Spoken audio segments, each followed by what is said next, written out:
Hello, everyone. Thank you for joining us on the Williams Bain podcast. Today, well, I've been really looking forward to today. It's a subject that's quite close to my heart, and it's an area of the business I've been involved in for a long time, sort of 20, 25, maybe 30, 35 years, who knows, but for a long, long time. And we can have a real interesting discussion with Lenore Ozolins.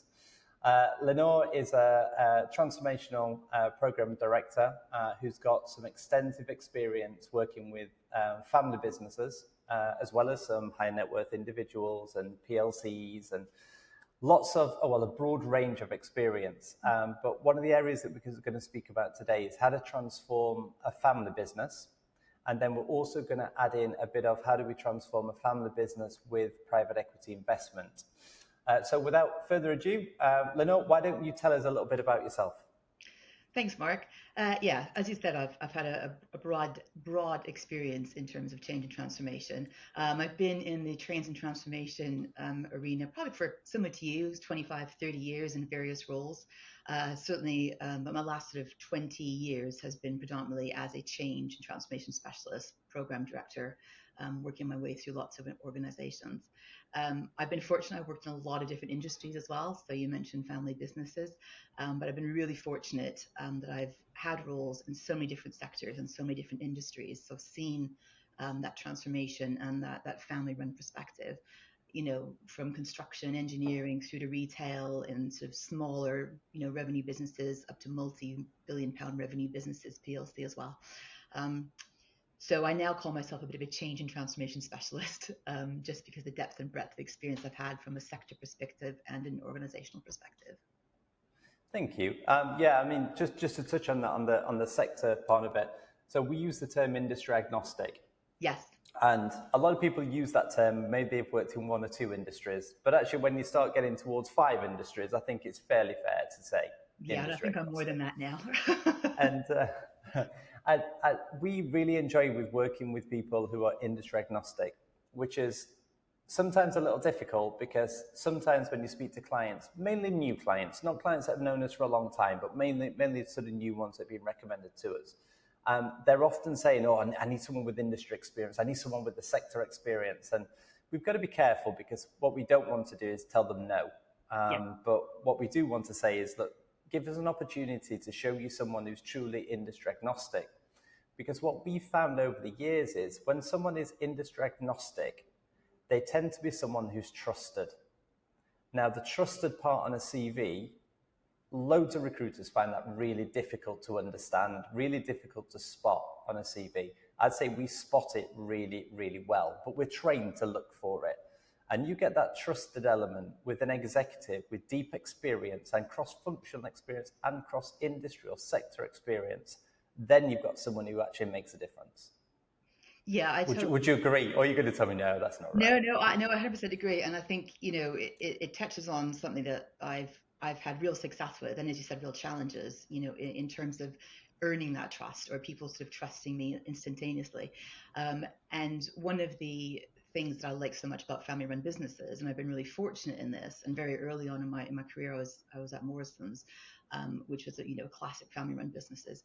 What you find in these organizations is they tend to be very vertically integrated or have lots of vertically integrated components. So, some people would call supply chain and distribution, a sector and industry. But when you've worked in these businesses, they tend to acquire that skill set themselves internally in the business. So you get exposed to so many different skills, so many different types of industry within the company, if that makes sense.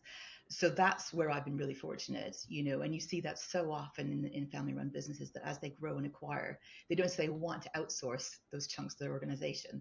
They want to get it in for themselves, whether it be asset management, whether it be part of their supply chain, their legal teams, their contract teams, things that typically in bigger, more established PLCs are outsourced. Family companies like to keep it in the family, and they like to feel that ownership and responsibility. Yeah, I agree with that. We see that a lot. I actually quite like that approach as well. I think that if we've got an individual who might have worked in 2 or 3 different functional areas, they're normally great at problem solving because they know how the business works from the middle. And I'd say some of the some of the transformation directors, turnaround directors, chief restructuring officers. So now we're getting towards sort of bank appointed, multi-100 million, multi-billion sort of turnarounds. A lot of those individuals have got an element of rotational experience under their belt. Now, that could have been a graduate program, or that could have been just working industry agnostic through referral through lots of different companies over the years. But these people share one thing, and that's that they know how the business works from the middle. So when they make a decision, they know how it impacts everywhere else. Absolutely. Those people are really inspiring to work with. Yeah, and it's something that I don't think it's as common as people think it is. And again, I feel, it's a real skill that I enjoy having and I always want to build upon. But sometimes it's when you step away from it, you look backwards and you realize how many businesses are looking for people with that skill set, because it's so easy to make a decision, 5 steps away from the actual problem. And then the impact might not be felt immediately, but 6 months later, a year later, you can see the knock-on effects of not having that center view. And I always joke with, people I've worked with in the past, I'm like a trampoline. I can sort of go all the way up to the helicopter view of what's going on in the organization, but then be able to get into the detail of the problem and work through the different scenarios, and then get people to understand that, everyone has problems in these kind of businesses. I mean, that's the other thing to think about. I've seen unique problems, but they're not unique to the industry or the sector. They're unique to the people involved in the organization. It's very rare that you'll see multiple different versions of the same problem. It tends to be this problem's consistent. It's how people react to the problem, which is inconsistent. And that's where transformation specialists that have that depth and breadth of experience can really help and add lots of value to organizations. Yeah, I agree with that. So Lenore, tell me how family companies are a little bit different. Yeah, I mean, there's a number of reasons that I've seen in my experience, and the best, I was sort of thinking of some clever language to use it, but actually I'll keep it really simple. There's what I would call a old-fashioned family loyalty. And what I mean by that, and the reason I use loyalty as the key word, is that it's different than being loyal to a paycheck or being loyal to shareholders or stakeholders or to a bank. And I'm not diminishing that. But what I found is that there's a deep seed and a deep thread of loyalty and pride with a lot of the people that work in these family businesses. And that comes from a number of different parts of the organization, a number of different ways that family businesses operate. So if I give you an example, I've every single time I've gone into an organization, even if it's been acquired and has grown, is now a PLC. If it started off as a family business, there's little things you notice. For example, the picture of the founders usually on the wall and the family. You'll see their names all over the buildings. You'll feel the presence. So it's like a legacy. And that legacy then turns into loyalty. And what you see in a lot of family businesses is they have shop floor, top floor mentality. So a lot of people that'll be working in the organization, a lot of them will have come up, when they were 15, 16, whether it be as an apprentice or through a graduate program. I worked in a crane organization and they hired people straight out of 16 and trained them to be engineers, or they got them at the military when they were very young. Morrison's has always had a really good apprenticeship program. I worked with directors who started pushing trolleys when they were 15. And when I was there, they were sort of in the C-suite, part of the building. So there's something that happens in family-run businesses. And then what that translates to when you're working with them is a mixture of fear of change, which everybody has, but it's not what I would call a typical fear of change. It's fear of losing their family. They feel they're part of that family. They feel it's more than a paycheck. They desperately care about the business being successful, and just in a different way. And again, I'm not saying you don't get that in bigger, more corporate PLCs, but it's just different. It has a different feel about it. It has a different depth if you go for the emotional side of it. The depth of that loyalty is so different. And it's very personal. It's incredibly personal to these people. So you have to carry yourself with the utmost respect, I think, when you go into these organizations. Yeah, I found that. I mean, we've worked with family organizations since before I can remember, maybe it's 30 years or so. And we still work with some of the same family organizations. Yes. Even though, our service has changed over the years, we've become more senior over the years, but, ultimately we're still working with some of those family companies. And I'd like to say that it's because they trust us. Yes. Which I think is a large component part of it. But I think it's also that we understand their appetite for risk. and we understand that based on the history of the company. And that's a really important thing to consider, both from are they going to make hiring decisions? Are they going to set up a new service line? Are they going to acquire that business? Will they diversify? Will they sell part of that business? A lot of these decisions are not just based on the economic facts or the P&L and balance sheet. They're based on history too. And knowing that is really important. Yeah, and also, I mean, and also for me, it's understanding how they got where they were. And 9 times out of 10, a family-run business has got an entrepreneurial vibe to it, which means they have, an agility that isn't sometimes gets confused with the capital A, agile. So I don't want to confuse the two things, but there's definitely they will have something in their background which shows they are risk takers, they're entrepreneurial in their thinking, and they have quite an agile mindset. But that doesn't always translate, and this is what I found really challenging and why I like what I do with family businesses, that doesn't always then translate to some of the less exciting stuff, which is acquiring a business or trying to bring businesses together or do some merger and acquisition work. Acquisition doesn't need integration. They're different things. And so a lot of times I've been brought in because they've done that exciting entrepreneurial, high risk move to buy a company or sell a company or get some funding. But they then don't know necessarily because they've almost gotten too big or they don't have the skills in their business to the back end stuff, the less sexy stuff, which is bringing those two sides of the coin together. And that's where, to me, the change and transformation bit happens. It's really in that background.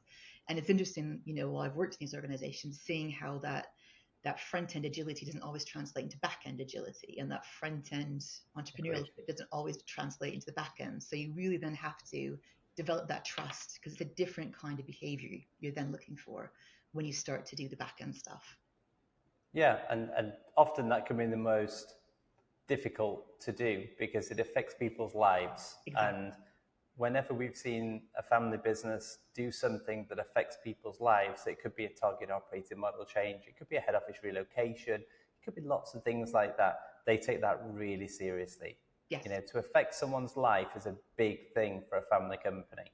And if you think a lot of staff have tenure, the average of a family-run organization, this is based on my own personal experience, by the way, I'm not going to say go and find this in the internet, but, the average tenure staff is 20 plus years. Now, today, to be an organization as an employee for more than 20 years is a rarity. For our grandparents, it was the norm. You don't see that very often these days. They're worried about infecting their employees, but their employees, again, and that's back to my previous point about how personally they take it. Because, the thought of talking about your position might be at risk or your role might change or, the organization is going to have to shift or we're going to bring in lots of external people. That's scary. But, if you've been somewhere that's been pretty static and it's very, it's grown organically and slowly, it's easier to absorb those changes. When you have a substantial shift and you pivot quickly and the change is monumental, that's the deer in headlights time for a lot of these, these individuals. Yeah, I agree with that. What we've also found is that in some of our clients, it's not first generation family wealth. It's second or third or fourth. Yes. And they've done really well to hold on to that money, hold on to that business for a long time. But, when I'm speaking to, the major shareholders in these family companies, we've got to be quite careful who we bring into that organization to support them, because as much as we need someone who's trusted, and that's a given, what we also need is someone that is sometimes patient, because as one family member, I can't mention the company, but one family member I think he was fourth generation from the founder, and he said, it's a lot of responsibility to pass this on better than what I received it. That's so true. And he said to me, Mark, it doesn't have to be monumentally better, but it has to be better. So when I'm making a decision for, let's say, a new service line or making a decision to acquire a business, then I have to take the risk part of that really, really seriously. And we're probably low risk rather than high risk. Whereas my grandfather's grandfather, the original founder, he had a big appetite for risk. But that changes as the generations go on. And I think as a recruiter, we have to understand that, and we have to put people into the organization who can manage that and not try and change what has probably been, 100, 120, 130 years of history. Yeah, you're so right, Mark. And and I sort of said loyalty and legacy, and I don't like to conflate the two things, but the legacy part. And that's what I mean about, you have a picture of the owner or the founder or the chairman on all the board walls. And you're absolutely right. When you're dealing with second and third generations, there's an intimidation factor for those individuals as well. You can Yeah, talk, we always talk about the next generation wants to be better than the previous. And there's a huge pressure on these individuals now. Because no matter what happens, there's still the person who started the organization is still held up on that, yeah, on that pedestal. Um, so you have to have the sensitivity and the patience and the tolerance, to work through those emotions with these individuals. And and and sometimes, it's important as an external person you come in, it's very easy to impose your views and what you think. And actually, if I'm being perfectly honest with you, your job is to help them to be successful. My job is to make them look good, yeah, and be a trusted advisor, and sort of sit on the sidelines and be a foil, if you like, someone to bounce ideas off, but not impose my perspective or my views, because I've never been in that situation. And I think that's another thing that is very important when you're working in these businesses, that we like to all think it's about us, but the reality is, we're there to make them look good. Um, and there'll be things that they do that I might not agree with, but actually, as long as it doesn't impact what we're trying to achieve in the long term, it doesn't actually yeah. matter. And their legacy is going to be way more important than anything I could ever impose on them. So protect that bit of it, because again, the ripple effects of the organization of trying to break that legacy could be monumentally disastrous. You know that Yeah, that, very true. that legacy that legacy bit is absolutely critical. Yeah, we've always got that in the forefront of our minds, because on a personal level, that family member does want to pass the business on better than what they received it. Absolutely. And it's my moral responsibility to make sure that I can help and I can support them to make that happen. Yeah. Now, it's a little bit different though when we deal with high net worth individuals. And again, we work with quite a few high net worth individuals, and they have multiple organizations, but their appetite for risk is different. It And is. often there's a much higher appetite for risk, more entrepreneurial. And, again, we can only pick people who are trusted, because, these are individuals that no one tells them no. You Correct. know, they, they want to go to a restaurant that's fully booked. They'll Hey find ho, a way. they've found a table, or whatever it is. No one around this individual tells them no. But sometimes when we, especially if we're asked to support some element of transformation and change, sometimes that individual has to tell them no. But they Yes. have to tell them no in the right way. Now, have you come across that before? I've come across that many times. Have you come Many, across that before? many, many, many times. And sometimes the way I say no works and sometimes it doesn't. I've got lots of different ways of saying no. And again, it depends on the individual. Yeah, But one thing I have found is when you're dealing with high worth individuals, again, there's some things that so you've tuned into. And again, you know, sometimes it's financial, sometimes it's more personal than that. But 9 times out of 10, it's being brave enough to say, I get it. I would like to do the same thing if I had this, but you have these 10 other things, and helping understand the priorities and the risks. And it's not always easy. yeah, And sometimes they'll listen, sometimes they won't. And this goes back to my previous comment. Sometimes you just have to accept if they're going to do it. You then give them the tools to make it as painless as possible, because these individuals, I've often used to say it's like trying to stop a freight train, and yeah, you haven't got the ability to build the brick wall. What you want to do is at least have some safety around the freight train, So sometimes you have to accept you're not going to be the wall that stops them. But what you can do is put all the measures in place around the steaming freight train to make sure it does not become derailed. yeah, And that's part of the challenge. And that to me is very much around the individual and the organization, the timing. And that is something that is unique to every place I've been, because it depends so much on circumstance, the person, how yeah, far in the previous transformation journey they're in. Are they surrounded by risk and unfinished business, as a whole? So just trying to pick off the new shiny thing. But yeah, ability to say no and yeah. not be scared to say no, um, is absolutely something I've come across. And again, in some cases, I've been very successful at convincing, an individual not to go down that path. And others, I haven't been. But then I say, okay, well, if we're going to do this, can we at least do it my way? Yeah, or maybe explain, I understand, I'm listening, I understand, but can I just explain what's possible? Yes. And You what's going know, to hurt? I like to do the yeah, what's what's going to going give to you a hug hurt? and Yeah, I what's going like to that. hurt. So I do a lot of, we can do this, but these are your pain points, and if you're happy to accept those pain points, let's put some cotton wool around them and know they're going to hurt. Because a Yeah, big thing is what you don't want. And again, it's not necessarily about me as the program director. Sometimes it's the ripple effects and the other immediate people in the organization.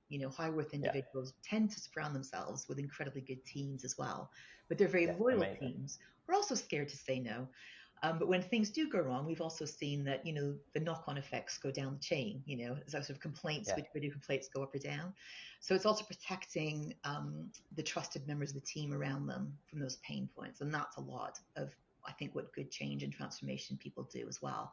They find the cotton wool that's needed and they yeah, put the wrapper around those individuals, because it's never just about one person in an organization. You always have to remember there's layers going down the streams of individuals that really want things to go well, don't want them to go badly. No one comes to work to do a bad job, but agreed. you also don't want people running around saying, "I told you so." So, it's seeing the problems before they happen.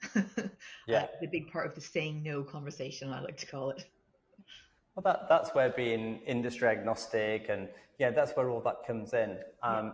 As you was talking, I was thinking one of the massive criteria that we choose for people is high emotional intelligence. And again, it's hard to see on a CV, it's hard to see on a profile. I think we're very good at identifying it and Yeah. testing it. But having high emotion intelligence is a really important part, because, like you said, sometimes you have to say no, and sometimes you have to say yes, and sometimes you have to say, yes, but this, or no, but and you have to read the situation, and you'd be amazed at how many people look fantastic on a CV, and you speak to them, and their emotional intelligence level is not high enough for, let's say, a high net worth individual, a family member of a decent sort of family business. We reject candidates on low emotional intelligence for those types of roles, because high emotional intelligence is needed. Absolutely. And I think when you get into that emotional intelligence level, I think there's a mixture of, certainly when you're a bit older and you've had more experience, I think you develop that. I think it's Yeah, something, I also think that it's quite hard to learn it if you've not been exposed to some of these high pressure, quite intense environments and cultures as well. And again, agreed. when you're running a family run business, when you're in a family run business, they are quite intense and they are highly emotional and highly emotive, especially if they're going through change. More so because they don't necessarily have the gloss of some of these big PLCs that have lots of big consultancy wraparounds them. They don't have, Mm. 10, 1,000 consultant programs, with offices everywhere that have that slickness. And I like that, by the way, but that roughness, as I call it, that when you're sort of really hands on and you're in the weeds in these organizations, working hands on with people trying to keep these businesses and trying to move them forward and trying to grow them, it gives you that emotional intelligence, because the only way Yeah, you sometimes can get things done is to sit with somebody and tell them, right, you tell me what you're worried about. Have a yeah, coffee. Let's go for a donut. You tell me what you're so scared about. And I won't be able to change any of that, but at least if you can say it out loud and you can trust me to say it out loud, I might be able to help you minimize some of your fear or hold your hand while you're going through this problem, because it ain't yeah, going to stop. This is happening. So how do we get you through it? Um, and that is something that, again, the tight knitness of smart family run companies, it enables me to do that. And I really enjoy that side of it. Being able to help understand the fears and concerns of these individuals. Um, yeah. and Well, translate that into actions and risks and things, because that's the other thing. Then you translate those fears into a deliverable, and that's, to me, is a yeah, real trick of being emotionally, relevant and understanding what the problems are. yeah, I agree with that. I think there's also an element of emotional intelligence that's probably nature, not just nurture. Totally agree. And Yeah. and I think there needs to be a foundation of that. Um, uh, I mean, when you meet with thousands probably of candidates over the years, you get to know really quickly which ones are going to be able to relate to which kind of situations, and which people you can put into almost any situation, and they'll still be okay. Yeah. You mentioned a little bit about the family company in terms of entrepreneurial freight train. You know, what happens when we get a family company and then private equity investment comes in? How does that change the dynamic? Because you've been involved a few times in this, haven't you?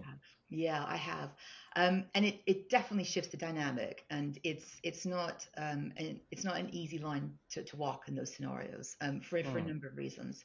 If we sort of think of all the stuff we've talked about, family loyalty and legacy and behavior, you suddenly get incredibly demanding and different high wealth individuals, because private equity, people tend to be incredibly clever. They've also Yeah, acquired a huge amount of wealth, but their ambition and goals tend to be very wealth oriented, not necessarily status oriented. And I think that would be the big difference. So family run businesses legacy, they want to uphold the name of the family business, and they yeah, want to keep the business going. Yes, they want the wealth, but there's numbers of layers around that wealth. Whereas when you get private equity, and again, not a criticism, that's what they're there for. They're there to grow the bottom line. It's all yeah. about EBITDA, profitability, getting down costs. So it should be, And yes. as it should be, that's their actual job. And that's the trade-off for the investment. You don't get anything for Yeah, free. So the trade-off for the investment is, we want to grow this exponentially faster or greater than you have done historically. And what we want from you is usually the IP, whether it's a product, their customer file, whatever it is, there's something that we bought. The balance then is creating the bridge between the two, because both things can be true at the same time, which is you can yeah, maintain the legacy, you can maintain the reputation, the value of the organization, and grow the bottom line. The challenge is how to find the different points to do the bridge, and where do you not have to have the battles. Usually it's, let's come in and take costs out. Don't disagree with that. Normally in family run businesses, they've never really had a cost challenge, and they don't necessarily understand where the opportunities are. I tend to say, don't just wipe out 20% of people on day one, because that's never the good way to do it.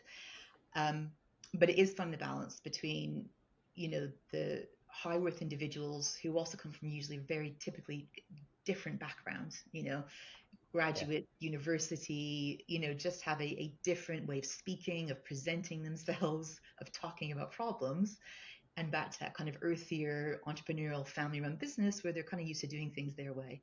So yeah. I say to people, I should become a bit of a translator between the two as you work through every problem and find a common language between the two. But it's quite important that both sides learn to trust people like me as well, because that's the other thing, it's finding the trust between the two. So you sort of have to sit on the fence a lot more than you would do if you were just face to face, with the original organization. Yeah, okay. And do you find that there's opportunities to show that trust along the way? Because I think both parties need to show each other that there's trust there, and there's loyalty there, and there's understanding there. Is that what you always have in mind as you're delivering the transformation? It does, yes. And again, I mean, some of it depends on the PE house as well. I've worked with a few of them. I've seen some really good ones. And I think they have shifted a lot, certainly in the last 20 years from my first exposure. I think a lot of the PE houses have gotten better at being more, I call them operationally sensitive. That's the word I like to use. They bring in more operationally based people as opposed to just financiers, because it's a very different behavior. And the ones Yeah, that I think have done the best have been where they may bring in a CEO, they may bring a CFO, but they also bring in a CEO and somebody who might have industry or specialist experience. I know we've just sort of said you don't want that, but actually when it comes to a COO, you do actually want operational experience. You do yeah, want I agree. somebody who understands how a crane works, who understands how, a call center works, who understands that side of the organization, or understands the customer base at least, understands that side of things. That to me always works incredibly well, because you're back to when you have someone who can speak the same language and is relatable, back to the Yeah, emotional IQ, it makes it easier for people like me to then sort of bring the harmony in the middle, and yeah, okay. that's great. And I have recommended to other PE houses, bringing in, even if it's just a fractional COO, someone who comes and does a day or two a week and says, you can talk the language these guys talk, you know, Yeah. this will help the private equity get to their end goal. Yeah, yeah, I agree with that. We've seen that happen a few times where a fractional CEO has come in to give support, or maybe they're like almost like a chair type individual, or even just an advisor. And I think private equity is getting much more open to doing that than perhaps what it was a few years ago. I think a few years ago they'd just go to the big four and maybe get some consultants in, and you're enforcing your power a little bit.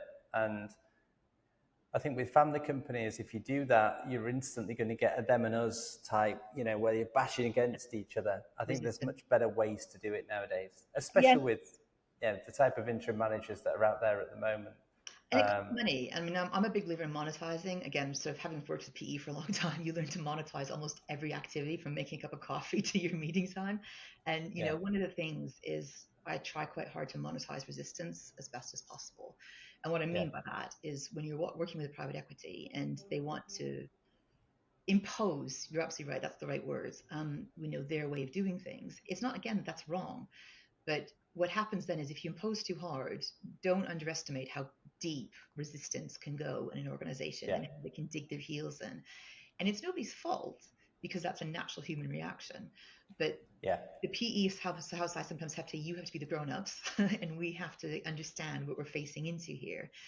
But if you keep pushing this direction, it's going to take you maybe an extra 3 months or 6 months to achieve some really basic deliverables. And you'll A, miss some opportunities. B, you'll just quite frankly piss off the organization you're trying to work with, which will then lead to more resistance and start to cost against that. 10 people who are resisting, what's their daily rate? Break that into meetings. My time going to try and cajole them because I don't want to talk to you. You can see how this spirals into you're paying me to do a job and all I'm doing is, counseling people who are irritated with you. And then I'm talking to you in meetings and they're not showing up or doing what they're supposed to do. Because so I can either stand with them like a school teacher, which is not the best use of my time, or we can all agree there's a better way of doing this. And that's part of that being emotionally intelligent with both sides, and trying to find that bridge again. What's the common ground so we can all achieve what we're trying to achieve? Yeah, I think that's a really good point. I think that having that conduit in the middle can be really, really helpful. We've done that a few times when this kind of situations come up where private equity are invested into either a high net worth or moreover an owned and managed business into a family company. And that's worked really, really well, but we have to choose carefully. We've also seen it where, someone has brought in a mate who can do it, and that's caused more problems than what it's solved.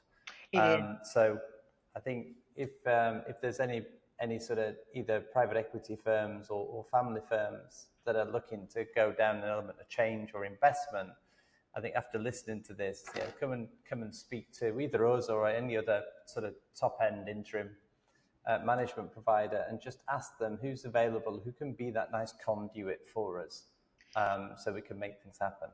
Yeah, and for me, being a change and transformation, I think a lot of times these words get, thrown around quite loosely. But for me, it has so many elements to it, and being that conduit and being able to, it's back to problem solving. Problem solving doesn't necessarily have to be, a machine stopped working on the floor or someone's not doing their job. It can be that we don't know how to talk to each other.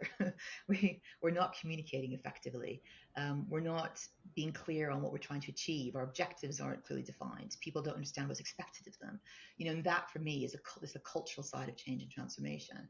And when you're going from family businesses to private equity investment, I've never seen such a big gap in terms of communication as you see in those, because they're culturally such different types of organizations that are coming together. And that's that conduit. That's why that bit in the middle is so important from my perspective.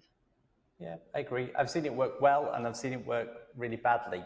And I think ultimately, what we've talked about today and almost sort of proven today is that if you have someone in the middle who's a conduit, then they can help bridge that gap. It's going to be more performance, more added value, and they're all the things that everyone wants. And objective. Back to the point about being objective. If you're from a consultancy house, sometimes getting somebody who's not part of that, because that's back to that choosing sides, And I know sometimes people don't like the sort of standalone interim person, coming in, but what we should bring is absolute objectivity because our loyalty is actually to what's best for the organization, not what's best for that side or that side. So, I have loads of sort of analogies and metaphors from referee to air hostess, but, that's kind of where I see, my position in these organizations. No, that's been really interesting. I think trust, high emotional intelligence, all those things. I think we've touched upon all those, and they're all the things that we consider as an interim management provider. And having sort of business family businesses come to us for the last 20 odd years, or come to me for the last sort of 20 odd years, is probably a testament that we actually do think about those things, which is really important.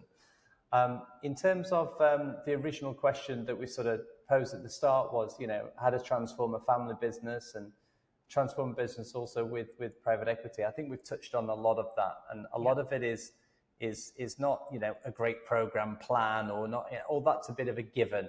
It's it's the softer side. It's the softer skills. That's how you get the most success. Absolutely. Out of transforming a family company. So, Lenore, your perspective has been brilliant, and it's a perspective I share. So that's why I really enjoyed speaking to you.